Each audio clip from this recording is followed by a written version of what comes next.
Halo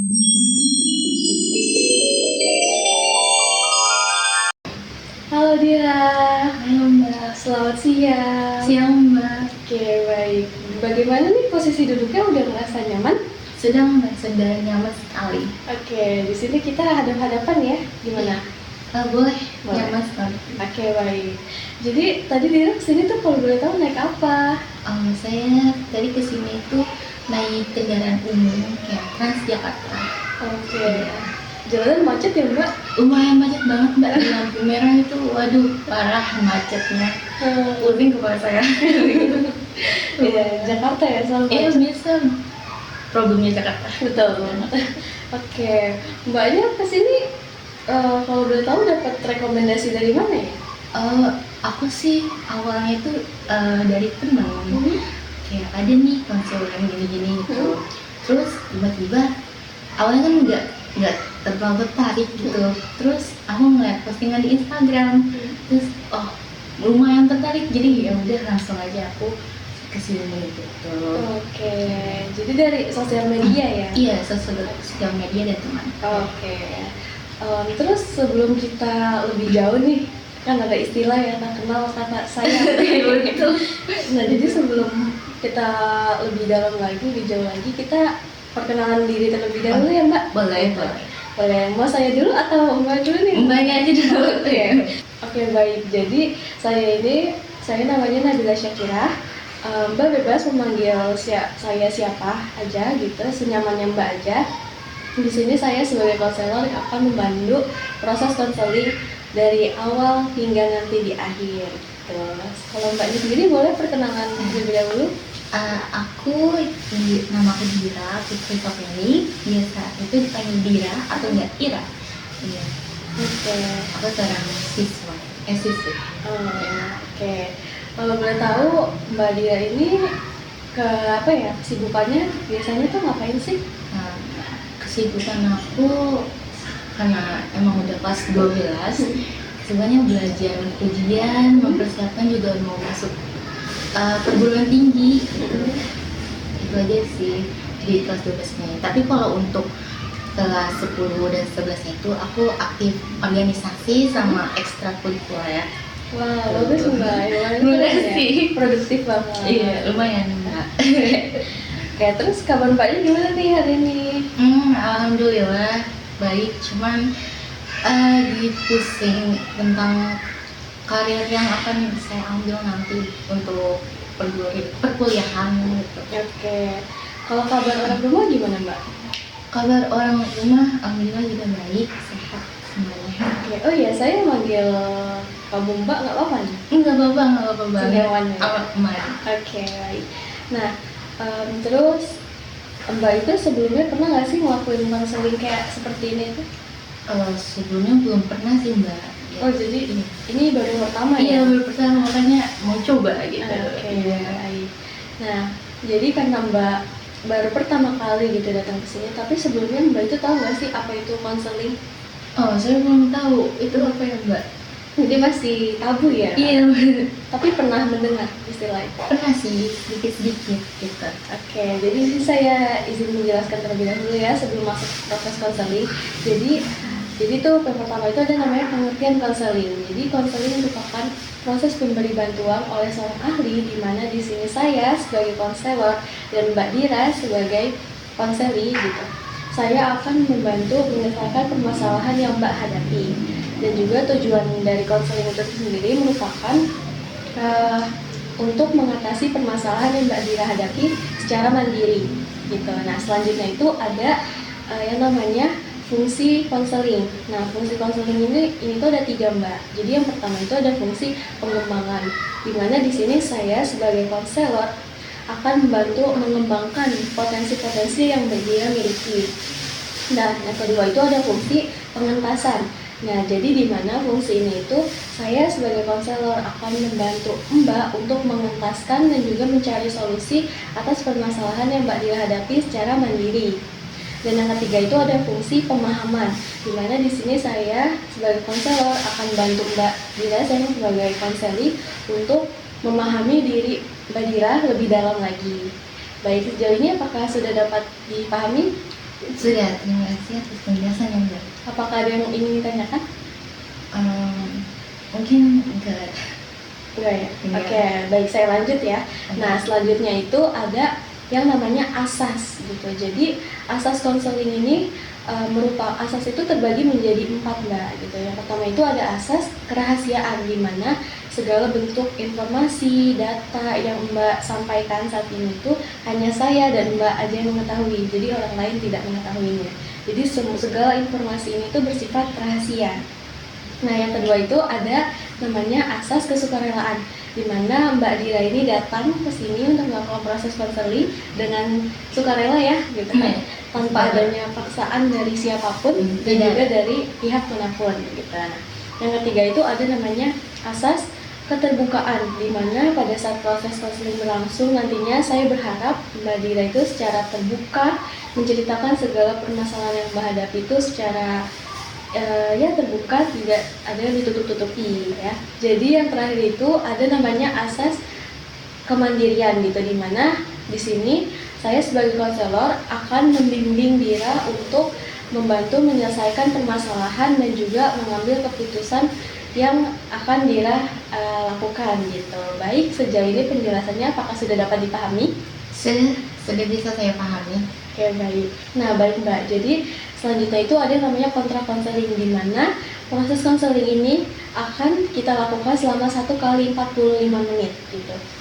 Jika waktu yang sudah ditentukan ini ternyata habis dan kita belum selesai gitu, maka kita akan melakukan proses konseling lanjutan di pertemuan berikutnya ya Mbak. Ya, baik.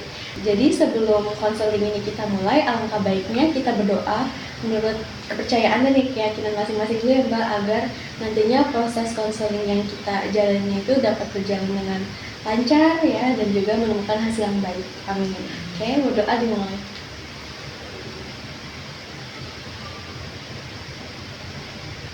Oke, baik. Doa selesai. Oke, baik.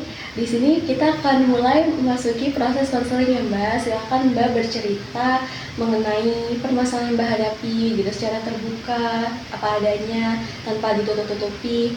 Dan jika Mbak ingin menangis gitu, boleh, silakan luapkan aja. Barangkali itu membuat Mbak sedikit lega ya gitu kan. Oke, baik, silakan Mbak, boleh mulai untuk bercerita.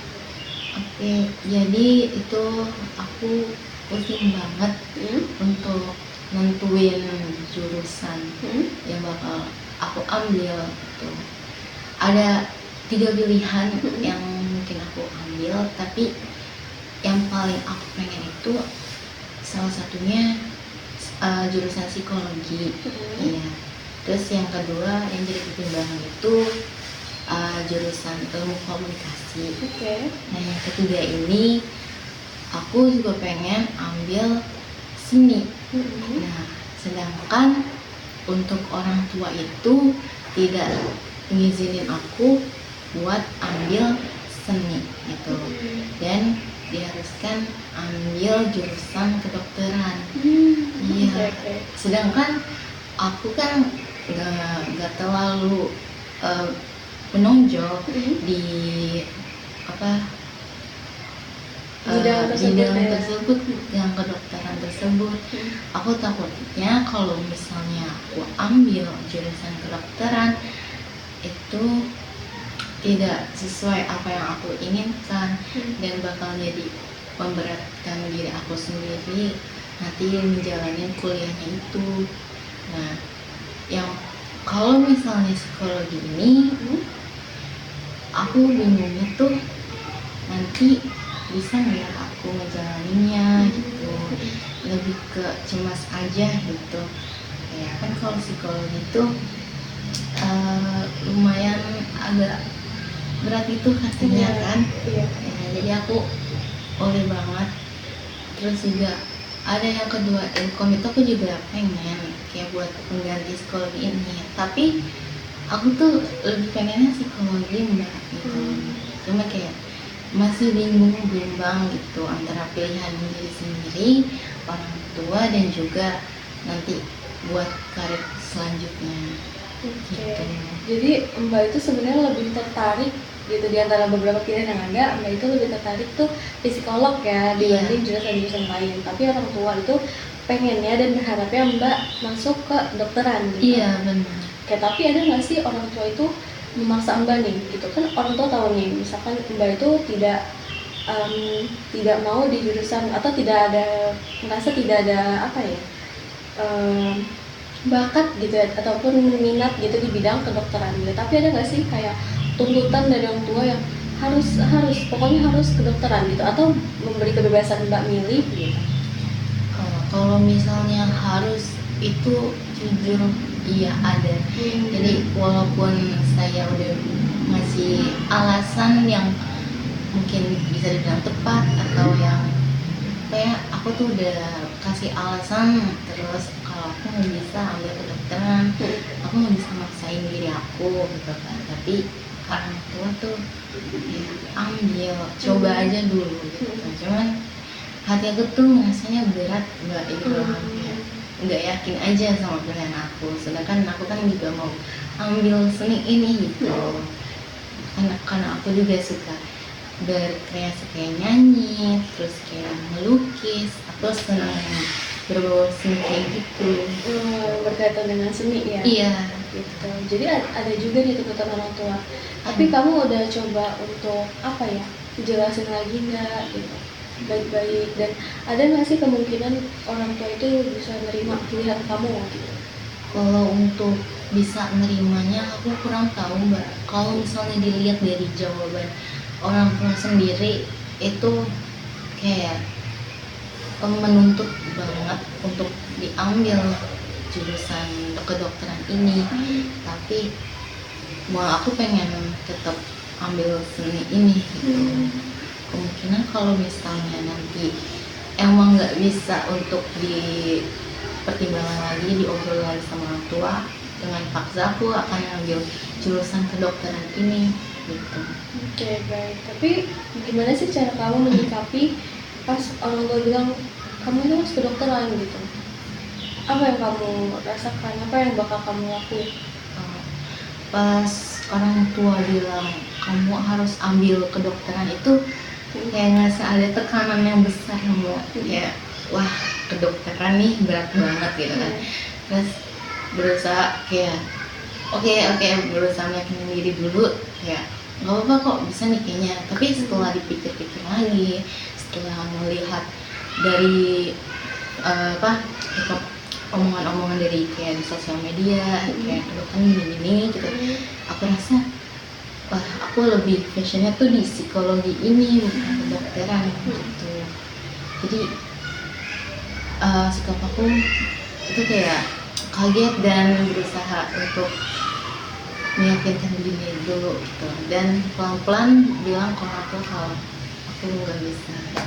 Nah, terus bagaimana cara kamu untuk meyakinkan orang tua kamu itu bahwa kamu ini tetap mau dengan jurusan yang kamu pilih? Ada nggak sih cara-cara tertentu yang kamu lakuin gitu agar ya setidaknya orang tua bisa menerima gitu pilihan jurusan yang kamu pilih?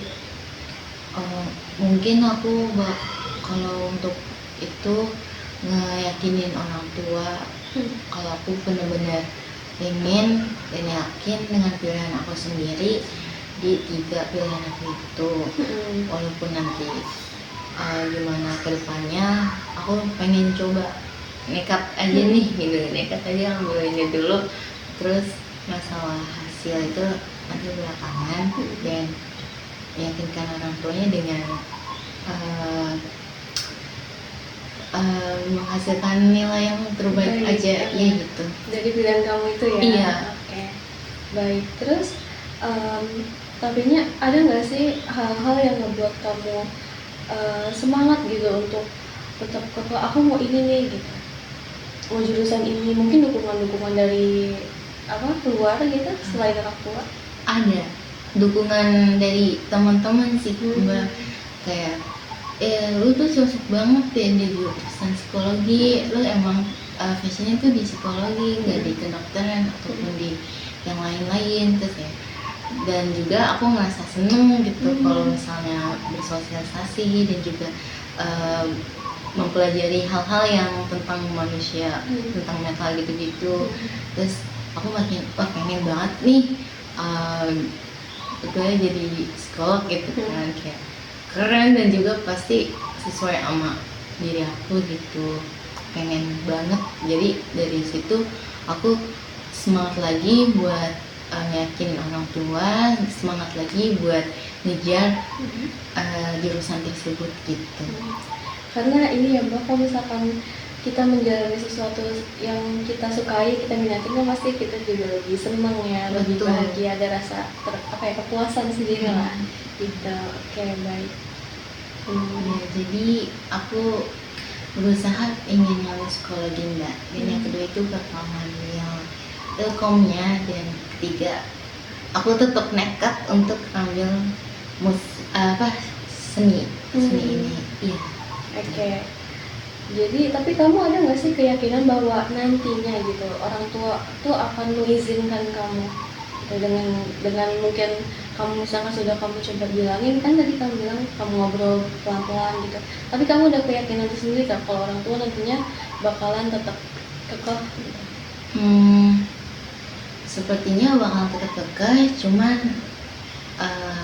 aku yakin aku bisa untuk memberikan kepercayaan kepada orang tua aku buat aku ngambil dengan pilihan aku sendiri gitu. Mungkin bisa nanti aku coba lagi, terus aku ngomongin lagi sama orang tua. Ya, jadi kamu bakal berusaha meyakinkan terus ya sampai ada rasa persetujuan dari orang tua kamu sendiri gitu. Karena yang penting kan dengan kamu bertanggung jawab dengan apa yang sudah kamu pilih itu sih. Betul. Ya, jadi aku semaksimal mungkin untuk mempertahankan jurusan yang aku mau, dan nantinya bagaimana aku mau ambil keputusan aku sendiri tanpa melibatkan dari omongan-omongan orang lain. Kayak aku yakin sama diri aku sendiri kalau ini keputusan yang terbaik buat diri aku ke depannya, untuk karir aku ke depannya gitu. Oke, baik. Jadi kamu sudah pertimbangan yang sangat matang berarti ya? Sudah, cuman aku emang bimbang di itu aja orang tua gitu sih Mbak. Oke. Terus untuk saat ini dan kedepannya itu ada nggak sih planning yang bakal kamu lakukan dan sudah kamu rencanakan gitu? Untuk planning aku udah ada Mbak. Planning aku itu aku bakal yang pertama pasti untuk meyakinkan orang tua ini, karena aku ingin mengambil psikologi yang benar-benar memang aku minati dan memang aku punya basic skillnya di sini.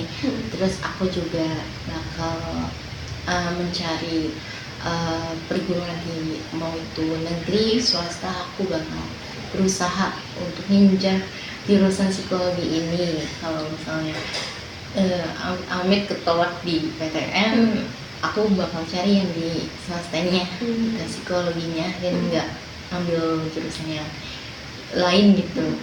Terus aku juga udah cari tahu dasar-dasar dari ilmu psikologi ini. Terus juga aku juga tahu di mana aja kampus yang ada jurusan psikologi ini. Jadi aku sudah ada planning nanti bakal mau ambil di mananya gitu, dan juga sudah ada basic ilmunya sedikit gitu untuk terjun ke jurusan ini gitu. Ya baik, jadi banyak kan ya gitu, hebat ya sudah mencari tahu gitu.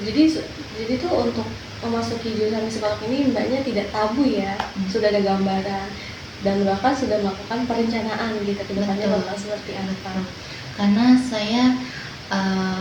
Karena saya sudah yakin, udah mantap dengan pilihan saya juga harus bertanggung jawab dengan pilihan saya sendiri. Dengan saya mencari ilmunya, saya mempersiapkan semuanya itu untuk lebih dalam lagi mempelajari ilmu psikologi ini, dan juga untuk kedepannya saya berkuliah gitu.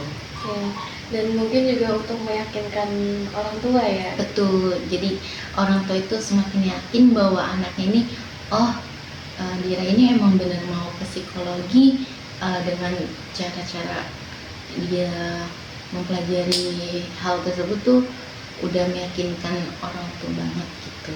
Dan juga ada potensi dan bakat di sana ya. Iya, jadi orang tua itu nggak perlu khawatir kalau misalnya ke depannya tuh bakal kayak gimana pun, pasti oh bisa nih di rumah gitu.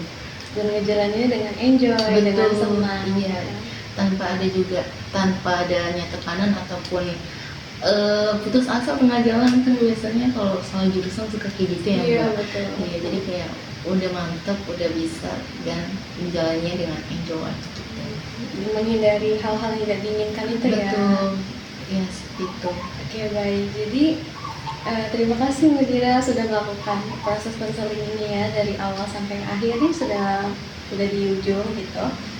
Nah, kalau boleh dari skala nih, dari yang 1 sampai 10, bagaimana perasaan Mbak Dira setelah melakukan proses konseling ini gitu? Perasaan saya itu kalau misalnya di rate saya kasih 8 karena terima kasih banget Mbak karena Mbak aku jadi ngerasa makin yakin lagi, makin semangat lagi buat yakinin orang tuanya dan juga semangat lagi buat ngejar jurusan yang aku impikan ini, karena jurusan itu udah aku impikan dari SMP gitu kan. Jadi kayak wah semangat lagi nih aku buat ngambil jurusan ini. Aku ngerasa kayak lebih lega lagi, lebih enak lagi gitu buat kedepannya. Jadi lebih semangat lagi. Iya, ya? semangat banget. Gitu. Oke, baik. Terima kasih ya Mbak Dira udah melakukan proses konseling ini dari awal sampai akhir. Jika nanti masih ada hal-hal yang perlu disampaikan gitu atau mengganjal, boleh kita buat janji untuk pertemuan selanjutnya ya Mbak Dira. Terima kasih sudah mau ceritakan. Terima kasih kembali Mbak. Terima Ya, kasih. saya harap juga dalam konseling ini saya sudah membimbing dan juga mengarahkan Mbak Dira terkait dengan permasalahan yang dihadapi, dan juga Mbak Dira sudah sudah mendapat gitu, dan juga menemukan solusi dan juga keputusan atas permasalahan yang dihadapi dengan sendiri gitu. Dan itu keren banget ya Mbak. Terima kasih Mbak. Terima kasih Mbak Dira, sehat dan sukses selalu ya. Amin. Terima Ya. kasih Mbak. Salam untuk keluarga juga. Oke, nanti saya sampaikan. Terima kasih sebelumnya udah menjadikan suara yang baik dan begitu nyaman untuk kita di sini gitu. Iya, terima kasih kembali. Terima kasih. Oke, sebelum penutup, boleh kita berdoa terlebih dahulu ya. Untuk menutup sesi konseling ini, berdoa, silakan.